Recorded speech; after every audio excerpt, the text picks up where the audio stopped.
Not gonna lie to you all, I'm confused.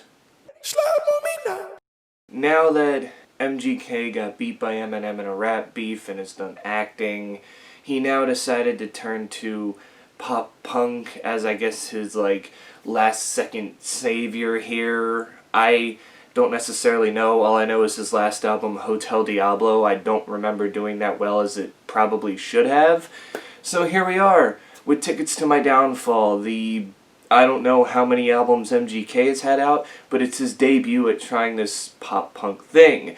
Blink-182's Travis Barker does produce this album, and, there's saving graces on here. The title track, which kicks it off, is nice. I feel like it's catchy and works where it is as a kickoff track. Forget Me Too, nice little catchy one, in Concert for Aliens was actually one of the few that I had heard from this upcoming album, singles-wise, that I actually really, really liked in this case. Other songs I found maybe okay were Drunk Face. It's more of beat-driven, but it works sometimes. My Ex's Best Friend wasn't necessarily one of my favorites, but listening to the whole album, I can say it is one of the better tracks, just not one of the great tracks. And then Nothing Inside really finishes off for what I liked. The other ones, Kiss Kiss, Bloody Valentine, All I Know, Lonely, World War III, Jawbreaker, and Play This When I'm Gone were just not necessarily great. World War III is a minute long, and I do like the instrumentation, but for the most part, lyric-wise, you're very hit or miss on this song and this album in general. And Jawbreaker is just basically talking about how the girl tastes good, she tastes like candy, which, again, why is this a thing? Why do we keep using this as some sort of, thing to describe women in this case? Like, they look tasty, look yummy if you're Justin Bieber. It's just weird. There's few songs that do it well and do it right because they know that they're being silly, but then there's songs like this that are trying to be serious. And I guess the good thing I can say about Play This When I'm Gone is that it's about Megan Fox, but at the same point in time, dude, you guys haven't been dating that long. There's no way your love can be that latched on to each other. I'm not saying they don't love each other, but after 4 months in a relationship, as she explains in the interlude before this, I don't know how you can feel that way for each other, and the fact that you already got her initials tattooed on you and she's got your initials tattooed on you.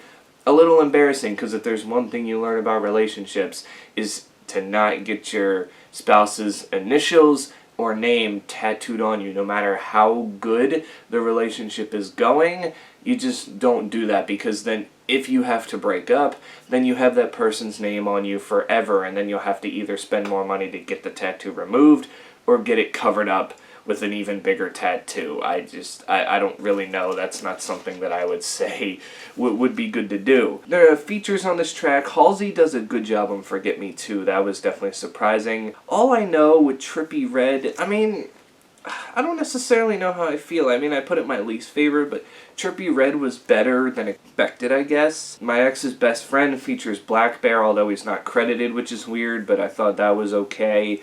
And then Nothing Inside features Ian Dorr, I guess is how you would say it, and that one was good too, I guess. My main problem with this is, it sounds like an exact copy-paste of, Blink-182's 9, but with Machine Gun Kelly on vocals, and if there's one thing I figured out throughout this entire album, is that pop-punk vocals don't suit Machine Gun Kelly that well. There's either times where he's, rapping and doing pop-punk, which can work in cases, but he's still fixated on the rap and whatever, and then there's times where he's trying to rip off what it sounds like Tom DeLonge now, and that's not a good thing because Tom DeLonge sounds horrible now, and that's what MGK sounds like throughout basically the majority of this album. And this album also isn't as good or catchy as Blink-182's 9 was, but that's just my opinion here. I just don't know what else to say, and I get that Travis Barker of Blink-182 did produce this album, but geez, man, can you not just act like you just took all of 9 and just copy and pasted it and did, just change things about it here and there, other than you're the one singing the songs and doing the instrumentation? It was too much of a carbon copy. It was like, yeah, well, you know, they use the same beat as Blink-182. He's using the same kind of like bass licks and guitar licks and all that stuff. It just wasn't as clever as I maybe thought it was going to be. Like I was going to give him the benefit of the doubt, but that's all this really seems like, is he just listened to hours of Blink-182 and went, yep, this is it. I want to make it sound like this, but I'm going to copy exactly what it sounds like. And it doesn't work. So I will say, better than expected.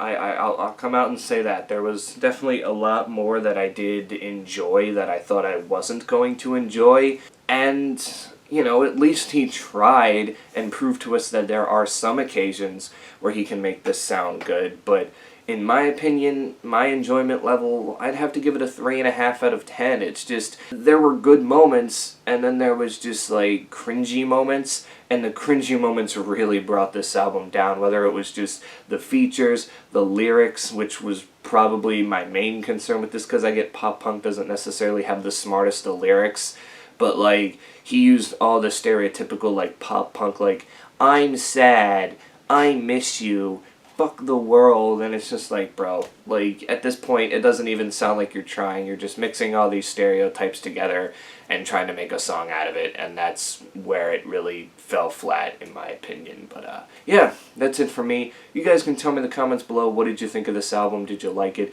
Did you hate it? What were your favorite tracks from this album? Least favorite tracks? And until then, stay safe out there, and I will catch you all in the next one.